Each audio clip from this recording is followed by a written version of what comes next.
Seguimos entonces en una nueva mañana en Cooperativa. Les comentaba en la mañana esta fantasía, ¿será? Que seremos consumidos por un agujero negro que hay acá en la Tierra y que seríamos llevados a otra dimensión. No estaría mal, ¿eh? A veces uno tiene ganas, así como, paren el mundo que me quiero bajar, bueno, paren el mundo, que venga que venga un agujero negro y me lleve a otra dimensión. Bueno, el tema de hoy con nuestro ya astrofísico de la Universidad Católica, Nicolás Bio. ¿Cómo te va, Nicolás? Hola Cecilia, ¿qué tal? Buenas tardes. Muy buenas tardes. Antes voy a hacer una previa. Esta va a ser la previa. ¿Tiene alcohol? Como quieras. Llamó la atención tremendo, una página entera que publicaron científicos a propósito, quejándose. Dice: nuestros gobiernos han elegido la ignorancia, la comunidad científica chilena está desolada porque no se han cumplido aquellas promesas, o al menos lo que se había conversado con el gobierno, no solamente sino todos los gobiernos, fortalecer el desarrollo de la ciencia y la tecnología y la innovación, implementar un ministerio de la ciencia, fomentar el rol del Estado como usuario y promotor de justamente la ciencia, la tecnología y la innovación, instalar la ciencia, tecnología e innovación en la cultura nacional, en fin, toda una hoja de ruta que ellos tenían. Dice que han hecho comisiones, que se han reunido, que han aportado todas sus opiniones, pero que no pasa nada. Esa es, digamos, la queja mayor, para colmo que la renuncia de... doctor Brieva. Eso es, ahí de CONICYT, en fin. Y como estamos con un científico, quiero saber qué opina él. ¿Firmaste esta carta? No me llegó la carta para firmar, pero opino, la firmaría ahora mismo, sí. Opino igual. Creo que es un desastre el tema científico acá en ¿Por Chile. qué? ¿Históricamente ha sido así? Siempre se ha llevado como entre el 3 y el 4, digamos. No hay una política clara hacia dónde se quiere mirar. Si tú miras, por ejemplo, salud, queremos construir 20 hospitales, que se hagan o no, ya es otra cosa. Queremos en obras públicas construir puentes, conexiones, aeropuertos, etcétera. Y así en economía, en otras carteras. En ciencia se prometió el Ministerio de Ciencia, que no se ha hecho todavía. Y a pesar de que no se ha hecho el ministerio, no hay una política clara hacia dónde se quiere dirigir la ciencia, a qué queremos llegar con la ciencia. La ciencia es un claro motor de desarrollo en un país. Si tú miras los países desarrollados, todos los países desarrollados invierten en ciencia más del 2, más del 5% del PIB en ciencia. Chile hoy día está haciendo una inversión del 0.5, 0.6% del PIB. Ahora, ¿será también que hay otras prioridades? Si tú le dices a la gente, ¿sabe qué? No vamos a invertir tanto en salud, sino que vamos a invertir en la promoción de la ciencia, ¿sería comprendido por la sociedad? ¿Qué creen ustedes? No sería comprendido mucho, o sea, no. Pero si la inversión en ciencia trae, que eso también es tarea de los científicos. La inversión en ciencia no solo es ciencia y nuevas cosas, sino que también un mejoramiento del capital humano que se tiene, de los profesores, de las materias, de las cosas que se saben, y eso va a acarrear mejores profesionales, mejores ingenieros, mejores médicos. Es un mejoramiento de todos los profesionales de Chile, y eso acarrea un desarrollo importante para el país. Claro, no se entiende en ese sentido porque ni las personas que están en la lista de espera no entenderán eso. Pero aparte de que no haya recursos, por ejemplo, para la ciencia, o que no se haga un ministerio, tú no ves, tú le preguntas al gobierno o tú tratas de preguntar para dónde quiere ir la ciencia en Chile, y tú no tienes idea. O sea, en salud ya ves más hospitales o hay lineamientos, pero en ciencia no hay nada, aparte de algunas universidades nuevas que se van a hacer. No está claro el tema. Claro, porque según se lee en este inserto, dice que el presente gobierno de Bachelet había constituido una de las comisiones más ambiciosas, que habían reclutado a más de 30 personalidades de diversos ámbitos, que esto generó expectativa, que reavivó la esperanza. Sin embargo, a días del término del trabajo de dicha comisión, aquella esperanza se hizo triza, porque este gobierno dice ha decidido ignorar el informe Un sueño compartido para el futuro de Chile. Es un tema bien interesante que de hecho yo ya el fin de semana pensaba que lo iba a abordar contigo, pero también después con alguien ya sobre de gobierno, a ver que dé explicaciones, ¿por qué ignoraron esto? Bueno, la ciencia por supuesto y la tecnología es el motor en los países desarrollados para... Los científicos no tienen un alero potente en ese sentido, no hay un ministerio, pero y el alero que se tiene, que es CONICYT, o sea, renunció el presidente de CONICYT, no le habían pagado durante 6 meses, las declaraciones que ha hecho dan cuenta de lo que es el sistema, entonces es un poco penoso. Hay recorte por la situación económica para del presupuesto para la ciencia. Hay recorte para salud, hay recorte para ciencia, ya sabemos de todas las dificultades para cumplir el famoso realismo sin renuncia, ¿no? Bueno, sí. Pero como la sensación que nadie está mirando el futuro del país, ¿no? Apagando incendios un poco actuales, no sé, son muchas, reforma de educación, reforma... Yo creo que a cualquiera, si el país está mal económicamente, todos nos van a recortar el presupuesto. El tema es que igual con lo que haya hay que hacer algo con un camino decidido, y eso es lo que la ciencia en Chile no está definido, y lo ha dicho el mismo presidente renunciado de CONICYT. Bueno, dicho la previa, ahora vamos a... a la fiesta, al carrete, que esa fue la previa. Lo que quedamos de conversar hoy era sobre los agujeros negros. Les recuerdo que estamos con el astrofísico de la Universidad Católica Nicolás Vió. Estamos haciendo un ciclo justamente para promover la ciencia, para aterrizarla, para que se familiaricen, para llegar a todos. Y hablábamos de los agujeros negros. ¿Qué es primero un agujero? La pregunta básica, ¿no? ¿Qué es? Definirlo sería una deformación en el espacio-tiempo, probablemente te quede ahí pero lo voy a tratar de explicar. Esto del espacio-tiempo requiere explicar un poco de las dimensiones. Vivimos en 3 dimensiones o en 2 o en 4. Si tomamos, por ejemplo, una línea recta, y alguien pudiese vivir ahí, o sea, no tiene altura, solamente se puede ir para un lado o para el otro, eso es en ciencia una dimensión. Ahí vive en una dimensión. Si tú le agregas otra línea recta, ya alguien que vive ahí puede moverse en distintas direcciones, ¿cierto? Y eso se llama en 2 dimensiones, o sea, una hoja de papel, alguien que vive en una hoja de papel, dentro de una hoja de papel, estaría viviendo en 2 dimensiones, se puede mover para allá, para acá, para varios lados. Si a eso tú le agregas la altura, si vivo en un cubo, exacto, un eje más, ya tenemos 3 dimensiones, y es lo que vivimos nosotros. O sea, podemos movernos en 3 dimensiones. Solo 3, ya. Más una adicional que es el tiempo. 4, o sea, 3 más 1, diría yo, porque va como un poco separado. O sea, el tiempo también tiene lo contamos, lo podemos medir, etcétera. Pero nosotros nos movemos en 3 dimensiones. En 3D. En 3 dimensiones, sí. Como las películas 3D. Exacto. Ya, ¿y las 4D, cuándo podemos llegar a vivir en 4D? Es lo que 4D no, básicamente en la Tierra no. En la Tierra no, o sea, tendríamos que inventar otro sistema o algo parecido. Pero lo que vivimos como personas cuando nacemos son 3 dimensiones más una anexada. Ahora, Nicolás, a propósito de lo que hablábamos recién, ¿y de qué nos sirve a nosotros y en qué nos mejora nuestra vida, nuestra satisfacción, tener un bienestar de vida, que gastemos plata e invertamos para que tú estudies esa cuestión?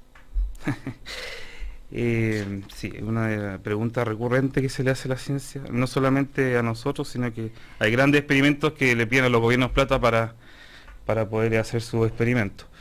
Y es lo que dije el otro lunes, que cuando uno invierte en ciencia, uno está invirtiendo en capital humano. O sea, obviamente, por ejemplo, la temperatura, descubrir la temperatura de un agujero negro a la señora que está en la casa no le va a servir de mucho, pero para llegar... O al señor que está en la casa. O al señor que está en la casa. Pero el ir a saber, el investigar y el hacer todo el proceso de investigar cuál es esa temperatura acarrea muchos cosas que uno tiene que innovar, hacer un nuevo procedimiento, una nueva investigación, un nuevo método, y eso va a implicar que otras cosas como, no sé, como lo que se hizo la NASA con los aviones o el recorrido del Transantiago sea más eficiente por ese método que se hizo para descubrir la temperatura de un agujero negro. Como el ejemplo del teflón que pusiste la otra vez. Sí, exactamente. Ya. Y muchas otras cosas, sí. A propósito, entonces, ya definió lo que es un agujero negro.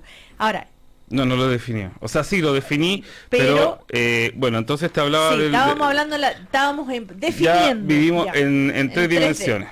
Entonces, si volvemos al ejemplo del papel, que alguien vive ahí en 2 dimensiones, una deformación del espacio-tiempo sería algo así. Algo, para los que están en streaming, lo ven, que es doblar el papel. Pero doblar el papel sería deformar el espacio, el tiempo. Sí. Lo mismo para 3 dimensiones, hacer una deformación del espacio-tiempo sería como doblar el cubo, ¿sí? Y eso sería un agujero negro, en términos conceptuales. ¿Y por qué el agujero negro hace eso? Porque es una singularidad del espacio, o sea, es una de las soluciones de las ecuaciones. Esto todo viene bien teórico del año 1000, del siglo XVIII. Pero es una solución de las ecuaciones de Einstein, entonces es mucha matemática y física. ¿Pero por qué al señor agujero negro se le ocurre hacer eso? Porque el agujero negro en sí compensa mucha masa en un lugar muy pequeño.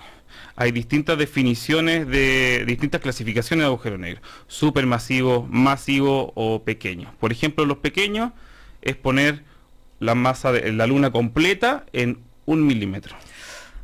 Eso es el pequeño. Ese es el pequeño. Ya, hace así.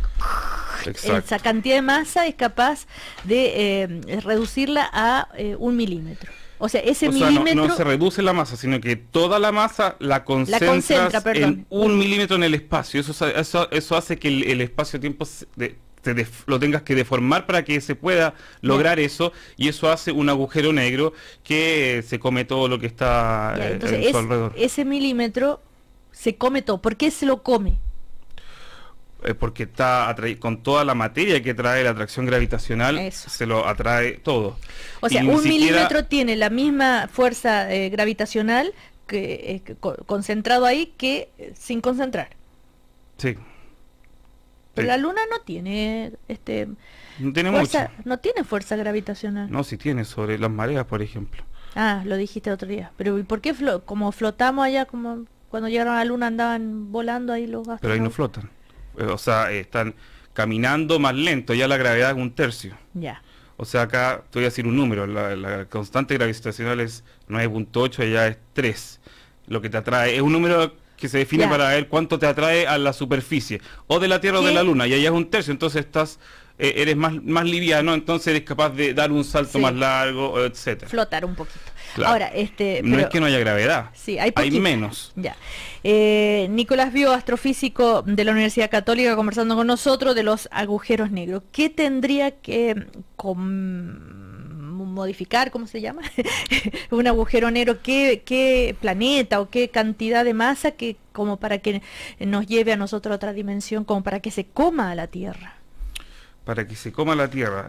Bien, déjame buscar ¿Qué planeta? El número correcto. No, por ejemplo, un agujero no masivo, sino que normal, o normal para arriba más grande.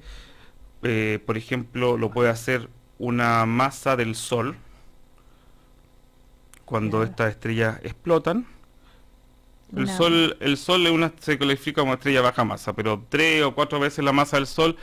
Es bien masivo, tiene su evolución y al final explota y se compensa toda esa masa en un punto muy pequeño y se hace un agujero negro. Y eso ya nos podría comer a todos, dependiendo del lugar donde esté. Vuelta a pregunta, porque así para que yo represento a todos, creo, y a todos. De repente me voy con los tarros. No, que nosotros no somos tan inteligentes como... Sí, no, pero tengo que poner de manera... Oiga, a ver, ¿cómo que explote el Sol? No, el Sol no va a explotar. ¿Que hace explosiones y saltan de ahí? Dependiendo de la masa de aquí hay millones de estrellas en el universo. el Sol es una estrella común y corriente, Sí. ordinaria y vale hongo, se podría decir. No es muy especial, pero hay otras cosas, hay otras estrellas que hacen cosas espectaculares en el universo y se han visto. Estrellas 3 veces o 4 veces la masa del Sol que explotan, que se llaman las supernovas cuando explotan. Sí. Y con eso se pudo deducir la expansión acelerada del universo. Y cuando explotan, lo que está en el manto sale expelido con gran velocidad hacia afuera y lo que está en el centro se concentra en un punto muy chiquitito. ¿Y eso puede Y comerse la eso Tierra? eso produce un agujero negro. Sí. Y eso puede comerse la Tierra, pero tiene que estar a una distancia suficientemente cercana. ¿Cuánto? Yo Escúchenlo diría suficientemente cercana, ya va a decir. millones y millones de kilómetros. Sí. Ya, eso es cercano Lo que para yo- en esa escala. Sí. Pero ¿qué tan posible es? No muy factible. ¿Y para qué nos asustas entonces? Los asusta, hay que asustar. Hay que tener precaución para llamar a estudiar ciencia, Ya. por lo menos en otro país. No sé Para si- que si siguen estudiando si siguen estudiando van a descubrir cómo protegerse de los agujeros negros, ¿acaso? Sí, hay mecanismos que... No sé si los agujeros negros, pero se han inventado mecanismos para protegerse de otras cosas. La Tierra tiene un mecanismo natural para protegerse de los rayos del Sol, por ejemplo. Ujú. Y de las tormentas eléctricas y magnéticas que el Sol, que a veces deja que hace las auroras boreales y todo eso. Y si no tendríamos eso, estaríamos muertos. Así que hay mecanismos. Pero el tema de los hoyos negros es una cosa gravitacional, así que ahí no creo que haya mecanismo posible para escaparse de uno. Ujú. Entonces, estos hoyos, hay un hoyo negro, nosotros vivimos en una galaxia, como comenté la otra vez, nuestra Vía Láctea, y que uno puede ver en las noches, no en Santiago, pero en el norte, uno de los brazos de la Vía Láctea, con mucha concentración de estrellas, y nosotros vivimos ahí, estamos atados, nuestro planeta y nuestro Sol está atado gravitacionalmente a esa galaxia, por lo tanto vivimos en ella. Y en el centro de nuestra galaxia hay evidencia de que existe un agujero negro. Porque no hemos encontrado nunca un agujero negro, porque no se puede ver, ni la luz puede escapar. ¿Por qué la luz no puede escapar? Es tanta la gravitación. Por ejemplo, la Tierra tiene su campo gravitacional y tú para salir de ese campo gravitacional necesitas una velocidad de 11 kilómetros por segundo. Entonces todos los cohetes espaciales, todo lo que quiera salir de la Tierra tiene que salir con esa velocidad, o más. Para salir de un hoyo negro, la velocidad para salir de un hoyo negro es más de la velocidad de la luz. Entonces no se puede escapar de un hoyo negro, básicamente. Entonces la luz no puede, entonces está oscuro esa región. Si le llega luz, se la come. Está oscura. Entonces no te la puedes. Entonces, ¿qué significa que haya evidencia de que hay un agujero negro? Cuando uno mira al centro de la galaxia, hoy día con los telescopios actuales se puede hacer eso, uno puede mirar las estrellas del centro de la galaxia. Serán unas 100, 200 del centro. Y cuando uno ve esas 20 o 50 estrellas, uno ve que están orbitando alrededor de algo. Y orbitan alrededor de algo como hacen los planetas en torno al Sol.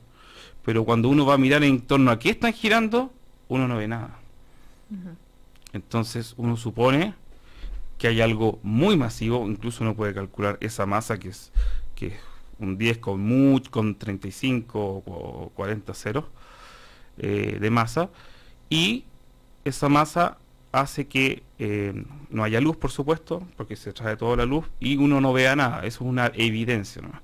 Pero no tenemos la certeza así 100% de que sea un agujero negro. Todo indica que es ello, pero no lo hemos podido ver Ujú. ni descubrir.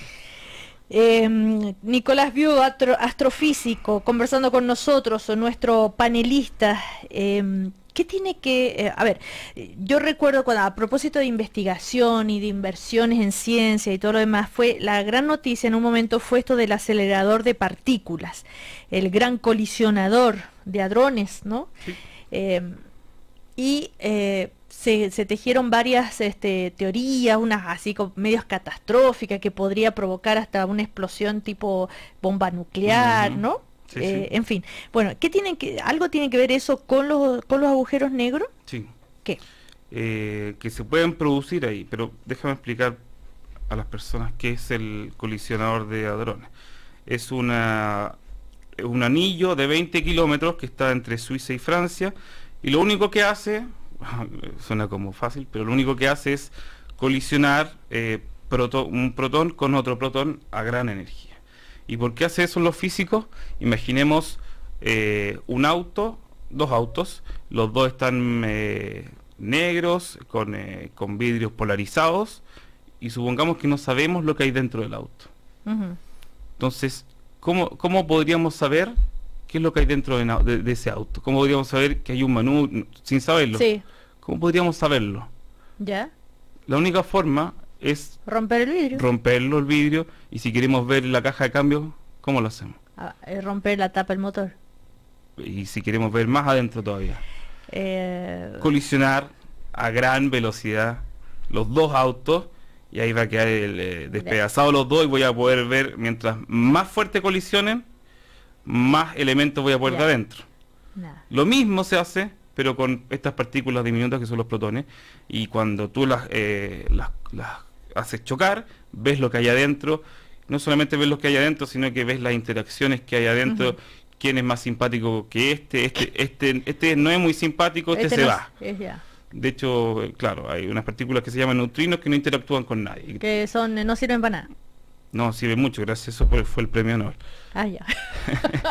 Pero, por ejemplo, en tu pulgar, ¿Ya? te están llegando a billones de neutrinos por segundo. No los veo. No los ves, no los sientes porque son muy antipáticos, o sea, no se relacionan con nadie. ¿Y para qué llegan entonces? Son partículas que están en la naturaleza. Están nomás. Pero alguna razón debe estar, la naturaleza es sabia. Sí, no, si tienen su rol. Nada es porque sí. Son la segunda partícula más abundante en el universo después de la luz, digamos, los fotones. Entonces, un rol de cumplir en mi dedo pulgar. No. Llegan, ¿no? Hay otras partículas que también te llegan, los muones también, que se producen en la atmósfera, pasan por ti, no son muy simpáticos tampoco y atraviesan, ¿no? Ya. Bueno, ¿y qué tienen que ver con los agujeros negros? Los agujeros negros. Entonces, en este colisionador de hadrones, para que se produzca un agujero negro, yo tengo que concentrar una gran cantidad de masa en un punto muy chiquitito, como lo discutimos anteriormente. Pero como dijo Einstein hace mucho tiempo, la energía es igual a la masa por la velocidad al cuadrado. Así es. ¿Cierto? Entonces, la masa se traduce en energía y la energía se traduce en masa. Por la masa por la velocidad al cuadrado. ¿Era B? Por C. C. C al cuadrado, sí. Entonces, con mucha energía tú puedes producir mucha masa, o con mucha masa significa mucha energía. Entonces, estamos haciendo colisionar protones a mucha energía. Significa que podemos poner mucha masa en cierto sentido en un punto muy chiquitito, porque estas partículas son muy chiquititas.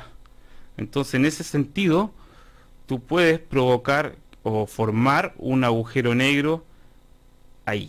Entonces ahí porque hay que investigar. Concentras mucha energía en un punto muy diminuto, muy pequeño. Ya.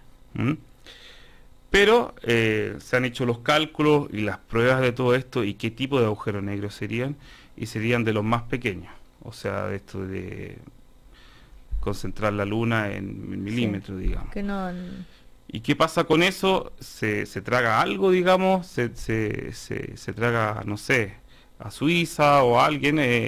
No, básicamente son tan pequeños esos agujeros negros que se evaporan.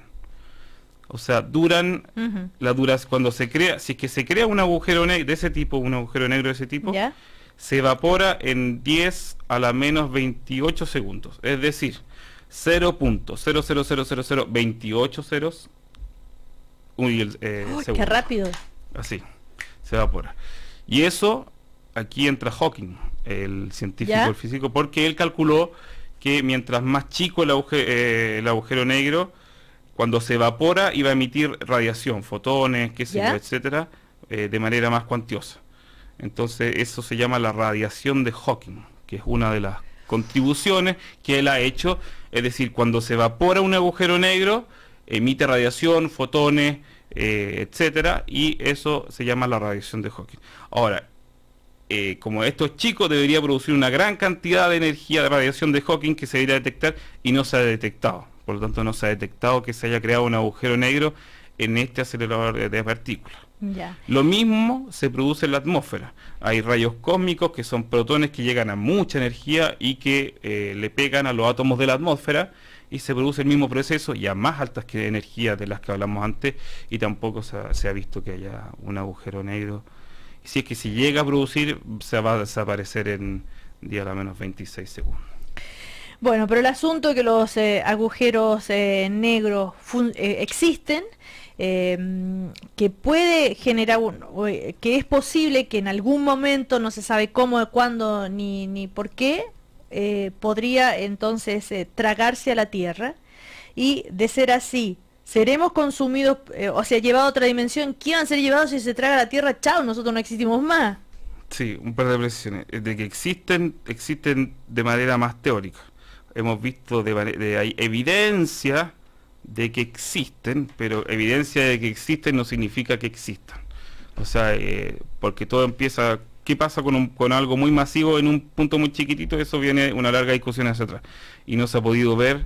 Hay gente incluso que ha pensado que en vez de agujeros negros son otras cosas, o estrellas de quarks, o qué sé yo, otro tipo de cosas físicas, porque no se ha visto. Entonces, mientras no se ha visto, la gente puede inventar cualquier cosa. Pero todo evidencia a que sea un agujero negro.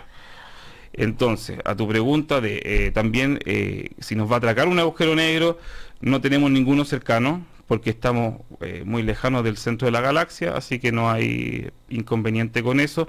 Y si es que nos traga un agujero negro, lo que nos pasaría es que nos estrecharíamos como un tallarín y moriríamos ahí en el instante, y nuestros restos podrían viajar a otra dimensión, a otra parte del universo, o quizás a otro universo, si es que existen muchos universos, porque eso también se ha planteado de manera teórica, de que existan muchos universos.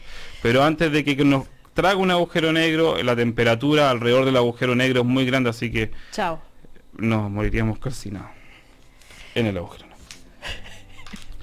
Ya, Nicolás vio, gracias. Pero no va a pasar nada, así que sigan su día tranquilo y tengo que volver a la oficina a hacer otros cálculos. Que te vaya bien hasta la próxima semana. Vamos a comerciales. Un momento perfecto.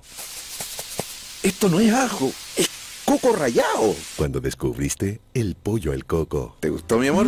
Es lo último. Está exquisito, te pasaste. Nuevo Ilco Ceramic, el sartén perfecto para el momento perfecto. Recubrimiento Ceramic más resistente, fondo antiadherente tipo panal y tecnología ecoamigable. Descúbrelo en www.elsartenperfecto.com. Ilco, a cocinar se ha dicho. Celebra con la venta de Navidad Chevrolet en Casa Matriz. 300 autos con hasta 20% de descuento. 30 autos de gerencia y demo cars a precios especiales. Y las